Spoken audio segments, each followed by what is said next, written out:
The planche is one of the most wanted and revered skills in calisthenics. It is ridiculously hard to be able to perform it. There are so many things that you need to think about in terms of stability, horizontal balance, control, strength, and patience. The planche is one of those skills that's going to take a long time to acquire, like a lot of other advanced skills in calisthenics, but once you get there, you're going to unlock a whole new level of strength, and also it's going to look insane. I personally learned the planche in only 4 months, but I had a very strong base. So if you also have a strong base, it may take you only 4 months. You just need to be doing the right exercises for your level, and you need a good structure to your training. I'm launching a new community for you guys very, very soon. It's gonna be our own private space where we can talk every day, motivate each other every day, give each other tips, advice, value, and knowledge. I'm also gonna be in there for you guys with anything that you need help with in terms of calisthenics, fitness, or just your overall life. There's also gonna be some insane features that you guys do not wanna miss out on.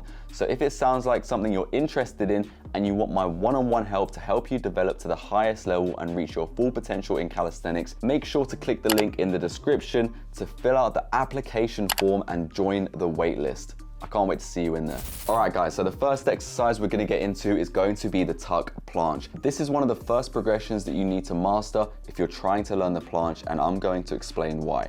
So guys, with the tuck planche, you wanna be having straight arms as if you're in the full planche. That being said, you need to make sure that your hands are in a comfortable position, so make sure that they're slightly outwards at a 45-degree angle. They don't have to be completely 90 degrees, but as long as they're slightly angled, that is gonna be great. You also wanna make sure that your fingers are spread apart. As you get into position, make sure your hands are in an even placement, and all you wanna do is get into this position right here. As soon as you're in this position, you can start to lean into the movement. But before you do lean into the movement, guys, you need to make sure that you protract your scapula. So make sure that your scapula is not retracted or neutral. You wanna make sure that your shoulders are drawn forward, just like this, guys. Next thing you wanna do is lean forward into the movement, but make sure you stick your neck out as far as you can as you go into it. This is gonna help with the form. So this is what it should look like when you get into the movement. And ideally, we want to take both feet off of the ground. So I'll show you what the full thing looks like first, and then I'm going to explain to you more advice and more tips. So as you guys can see from the example that I did there, my arms are not bent. This is a key thing when learning the planche. When you do hold the planche properly and you're able to do the full planche, your arms are gonna be locked out. So your elbows are gonna be locked out just like this. They're not gonna be bent in any form. You're gonna make sure that they are completely straight. Your scapula and your shoulders are gonna support you when your arms are straight, and finding the balance is gonna be the hard part. Make sure to engage your core so your feet can actually come off the ground and your core supports your lower body. So do exactly what I said, protract, keep your arms straight, lift your legs off the ground, engage that core, and hold for as long as you can. Instantly, you're gonna feel this a lot in your shoulders, which is exactly what we want. And if your tuck planche is looking like this and your core is sagging for whatever reason, then you simply need to work on that protraction like I said. Make sure to practice first by doing taps just like this on the floor. That's gonna get you accustomed to the position that you should be in. Once you get more comfortable, you can try and hold it with one leg, applying pressure to those arms, building up that straight arm strength. And then eventually you can do pumps where you're gonna go into the movement and back again.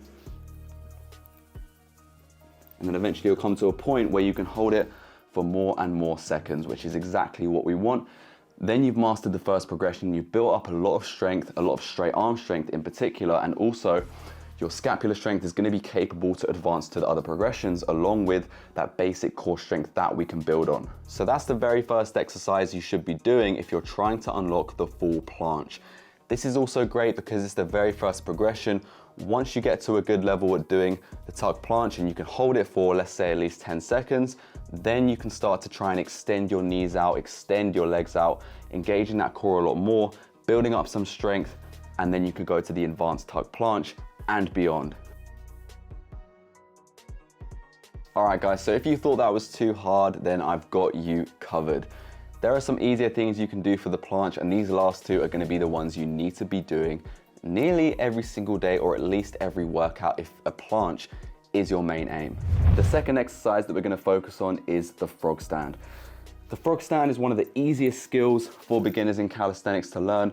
It's going to develop your understanding of balance, especially on a foundational level, and it's pretty easy to execute and it won't really take you too long.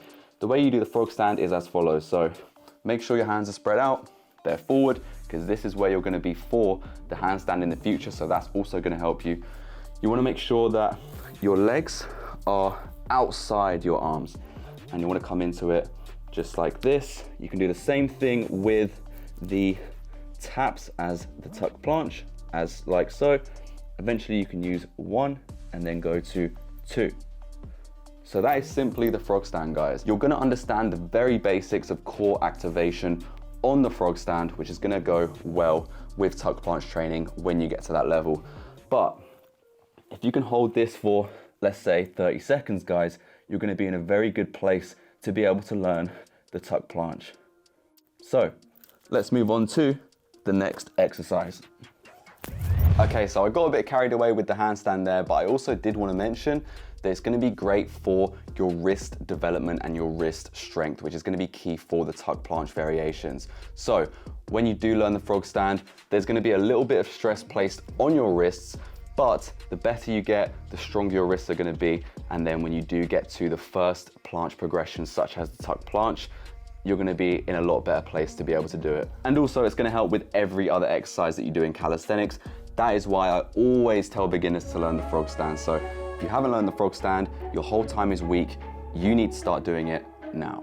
Okay, calisthenians, we have one skill and one movement left, and that is going to be the planche lean. So take exactly the information I told you in the first two skills and apply it to this movement. Just like with the tuck planche, we want our hands at a 45-degree angle. Make sure they're also shoulder width apart, just like with the tuck planche. All you're gonna do from here, guys, is get in a push-up position, but instead of keeping in this position, you're gonna protract your scapula like with the tuck planche, keep straight arms, and I'd recommend having your feet like this instead of in a push-up position, because that means you can slide forward, stick your neck out, and hold. So that is exactly the perfect form and the perfect execution that you need to be able to perform the full planche. Obviously, when you get to a higher level, you'll be able to do the full planche, having both feet off of the ground and being in that perfect position to do the planche like this, for instance. Eventually, you'll be able to lift 2 feet off of the ground. And a little tip that I'm gonna give you guys, which not a lot of people talk about, is making the planche lean harder eventually if it gets too easy, by lifting 1 foot off of the ground. So same thing, just have 1 foot off the ground to make it harder, gaining you more straight arm strength, improving your overall strength and building up your shoulders to a great level to then advance to the tuck planche, as we previously discussed. All right, guys, so you might be thinking, how do I apply this to my training? Which ones do I choose? What do I do? So the best way to frame this is by doing your hardest progression first. So whether you can do the tuck planche, the advanced tuck planche, the straddle planche, then you would go on to almost like a drop set, but you can just separate the exercises. You can go to frog stand for more stability, balance and control after you do your main progression. And then eventually you can go to planche leans to finish you off and build up that shoulder strength and that straight arm strength even more. I'm gonna put a basic workout on the screen that you can follow to achieve the planche and progress in the planche. But if you want a more extensive program and you really wanna get to the planche fast with my guidance and my one-to-one help, make sure you click that link in the description and join the waitlist for the private community I'm launching very soon. I hope you guys enjoyed the video. Make sure to comment on what you guys wanna see next. Also, make sure to like, and I'll see you guys in the next video. Peace.